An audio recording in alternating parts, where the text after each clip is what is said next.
Assalamu alaikum warahmatullah. Salatu wassalamu ala Rasulullah.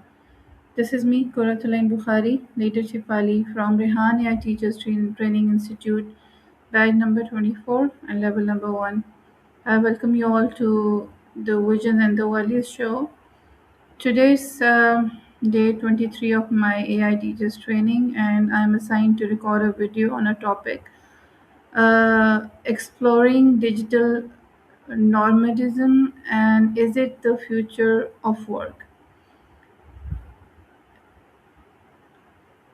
Today we are explaining this fascinating topic that is changing the way people think about careers, workplaces, and freedom.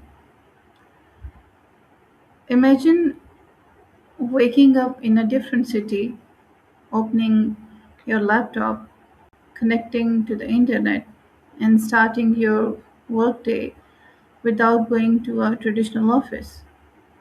Sounds exciting, right?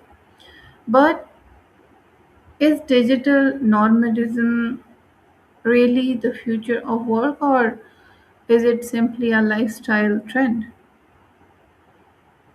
To discuss this topic and to get the answers of so many questions about this topic, I have invited a special AI guest today, ChatGPT. So we are going to welcome ChatGPT.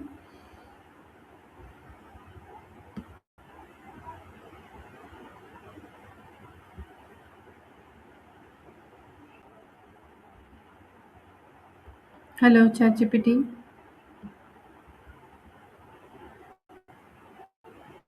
Hi, what's going on?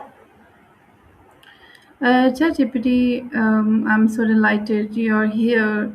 Today, I have a topic to discuss with you digital nomadism. So, are Mm-hmm. you ready for that? Mm-hmm. I'm Okay. ready. So, what is it about digital nomadism that you want to dig into? Are you curious about the lifestyle, the economics behind it, or the technology that makes it doable?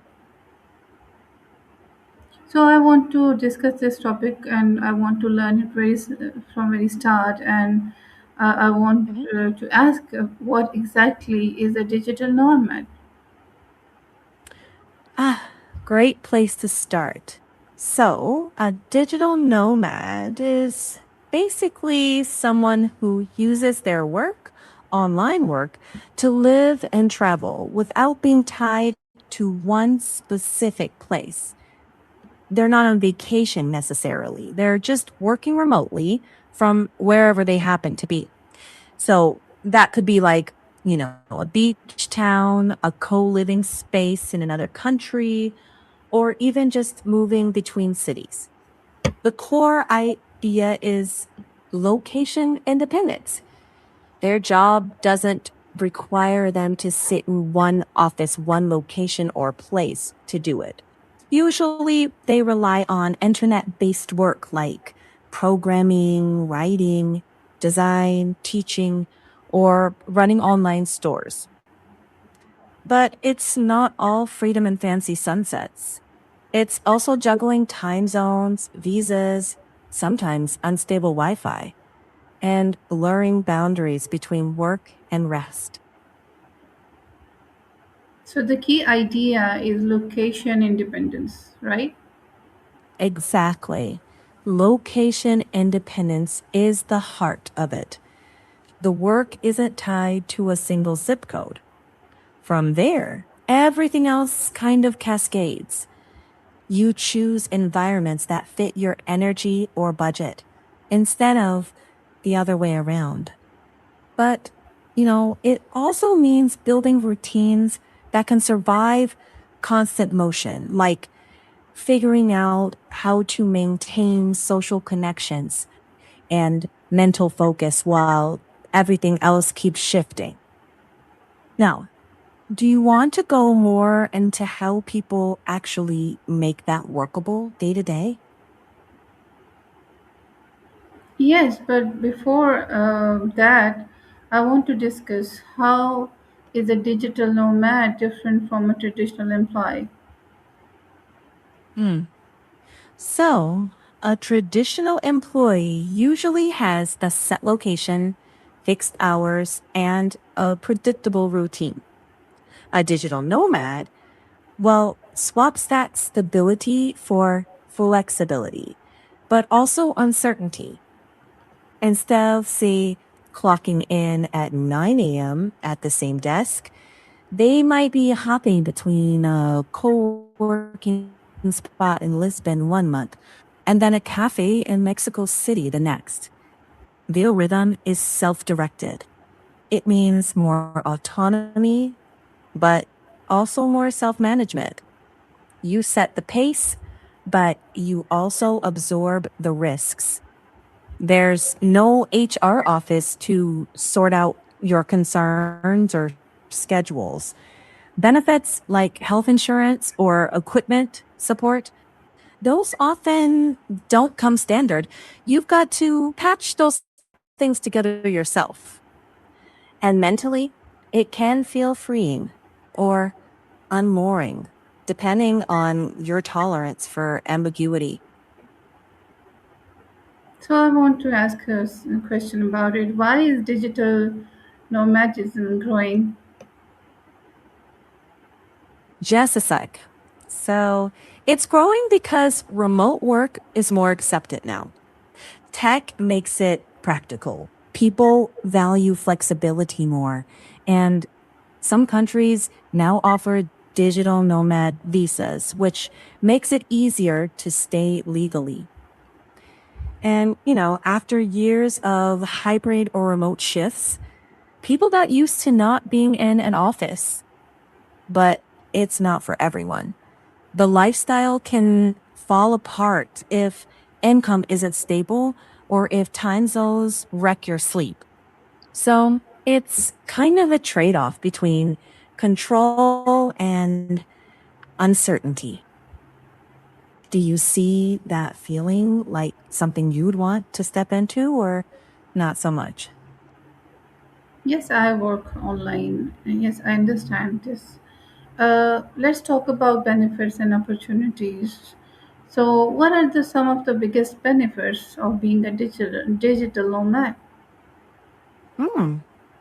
Well, the big ones are flexibility, autonomy, and exposure to new places and people. You can shape your days around your own peak energy. You can live somewhere cheaper or more inspiring. And you can meet wildly different communities. There's also a professional upside. Clients or remote teams from different countries, you build a global network by default, not by accident. But opportunities come paired with discipline, problems, and visa headaches, and the need to maintain boundaries. So, can So you the upsides, yeah, so go ahead. can you explain some challenges in reality?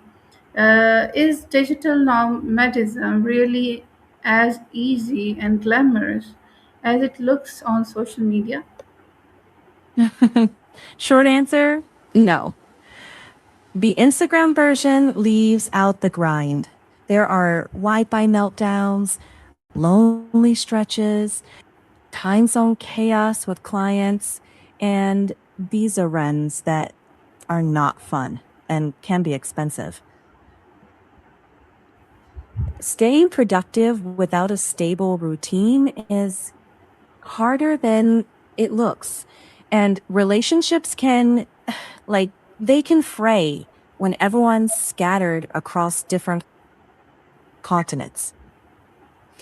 So it's not all beach laptops and smoothies.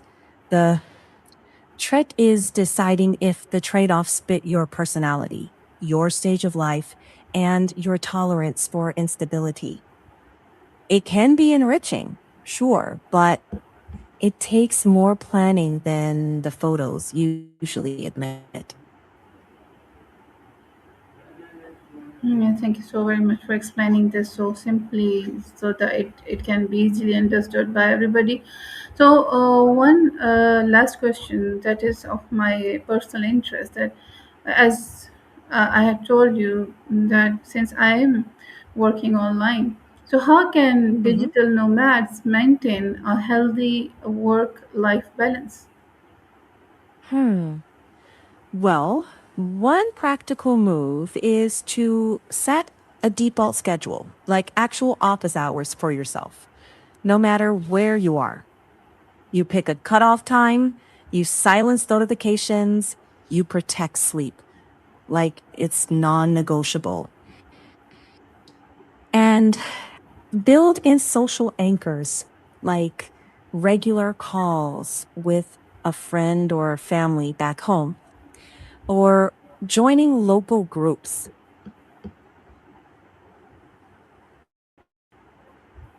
Uh, and, if possible, stay somewhere a bit longer instead of constantly moving because that can lower stress. And honestly, be intentional. Don't chase wherever seems cheapest or trendy. Pick what fits your work rhythm and your mental health. That's how it becomes sustainable and instead of just performative. Does that line up with what you're aiming for? Yes, that is what a wonderful note to end on. Today's conversation has shown us that digital nomadism is much more than traveling with a laptop. It represents a large transformation in the way we think about work, freedom, technology, skills, and lifestyle. Yes.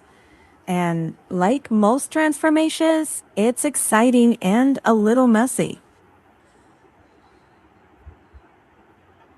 Yeah, thank you so much, ChatGPT, for being with us. And you have explained this topic so beautifully, and it was easy to understand by everybody, I hope. So, it was me, Kuratulin Bukhari, Leadership Wali from Rehan AI Teachers Training Institute. And that was it.